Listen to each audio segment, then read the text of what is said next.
ইলিশ মাছের মাথা দিয়ে কচুর শাক, নামটা শুনলেই জিভে জল এসে যায়। ছোটবেলায় মায়ের হাতে বানানো কচুর শাক অনেক খেয়েছি, কিন্তু এখন কাটা ধোয়া আর গলা ধরার ভয়তে কচুর শাক খাওয়া প্রায় উঠেই গেছে। আজকে এমন একটা পদ্ধতিতে কচুর শাক বানানো দেখাবো, এইভাবে রান্না করলে গলা ধরার আর কোনো ভয় থাকবে না।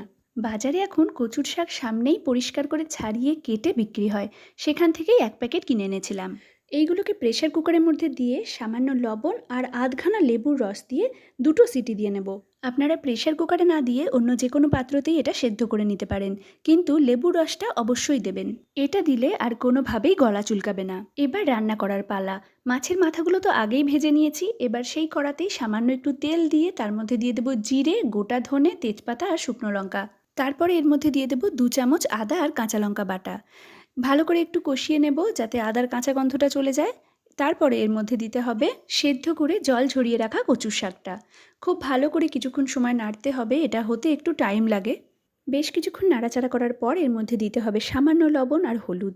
লবণটা কিন্তু এখনই খুব বেশি দেবেন না, কারণ এটা কিন্তু কষাতে কষাতে অনেকটাই কম হয়ে যাবে। ঢাকা দিয়ে কিছুক্ষণের জন্য রাখতে পারেন, আবার ঢাকনাটা খুলে 2-1 মিনিট পর পর এটাকে নাড়িয়ে চাড়িয়ে দিতে হবে, না হলে কিন্তু তলাতে লেগে যেতে পারে। এইভাবে কিছুক্ষণ কষিয়ে নিয়ে কচু শাকটা যখন একদম নরম হয়ে যাবে, তখন এর মধ্যে দিয়ে দেবো ভেজে রাখা মাছের মাথার টুকরোগুলো।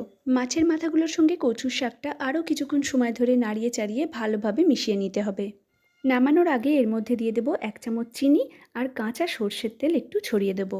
এতে রান্নার স্বাদটা এত সুন্দর হবে, এক থালা গরম ভাত শুধু এটা দিয়েই খাওয়া হয়ে যাবে। বাড়িতে ইলিশ মাছ আসলে তার মাথাগুলো দিয়ে এইভাবে একবার কচু শাক বানিয়ে দেখবেন কিন্তু, আর কেমন লাগলো কমেন্ট করে অবশ্যই জানাবেন। সবাই ভালো থাকবেন, সুস্থ থাকবেন, ধন্যবাদ।